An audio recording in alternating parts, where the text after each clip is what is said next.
Welcome to the PBM Insider. I am Jim Lodge, an actual PBM insider. I'm with my friend and colleague Ryan Ross with BrokersBloc. Ryan is sort of the do-everything guy for BrokersBloc. I do a lot, but not everything. I don't know as much about benefits as Stephen does, but I try to make up for it with like tech stuff and operations and getting the word out there about things. So happy to be here.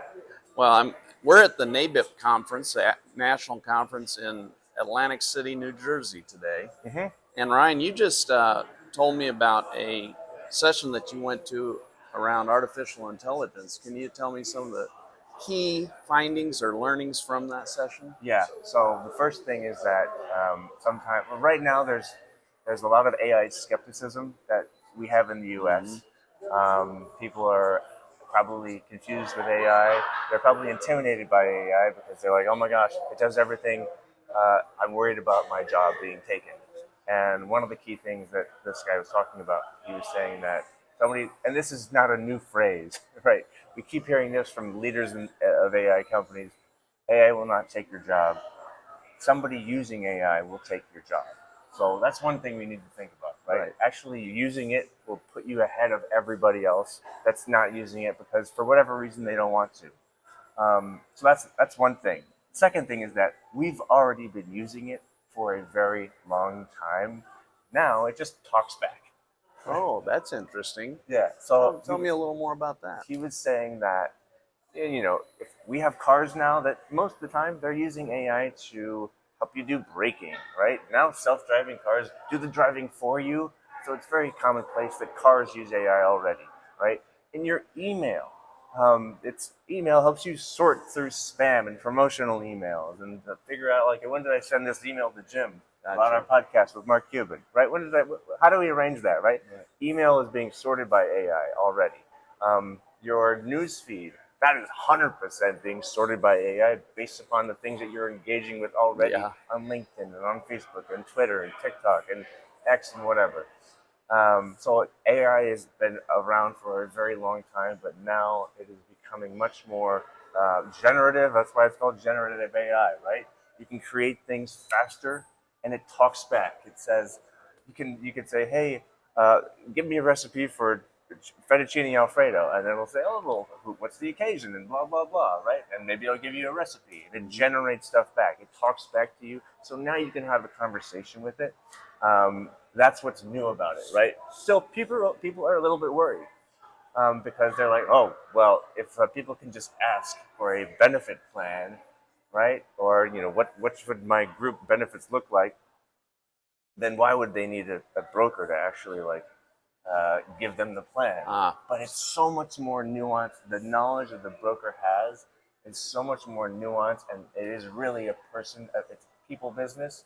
Right. So that is why the broker using AI to help them supplement the operations of their business will get ahead because they will spend so much less time on the minutia, on the admin, on the processing data from CRM stuff.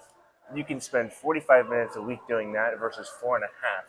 And that 4.5 hours can then be spent speaking with actual clients and prospects to develop your business, have better relationships. So, like everyone else, brokers should not be concerned about AI. No. They should be adopting it and utilizing it to accelerate and efficiency-ize their business. Exactly. And he gave a great toolkit, and I can share this because I took some pictures of it.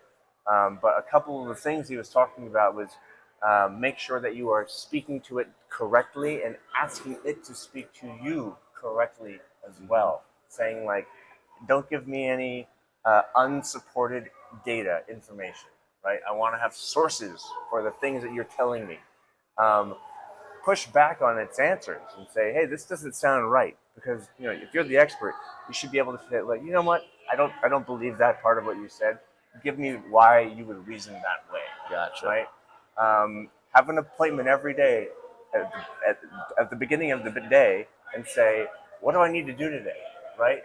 But you can only do that if you've created a project within that AI. We use Claude.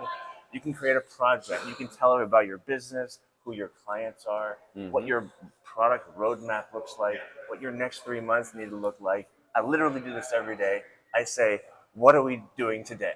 Right? Give me the exact steps I need to take. Do you have a special name for your Claude AI? Or? Well, no, it's funny you say that. I wish it wasn't named Claude because there's people named Claude. What we're building is our BrokersBloc brain, right? And the brain powers the hub. And that is where our sales guys go to figure out. We built a CRM using this.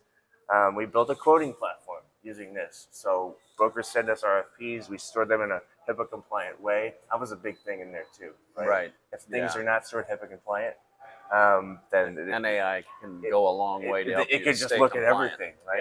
Yeah.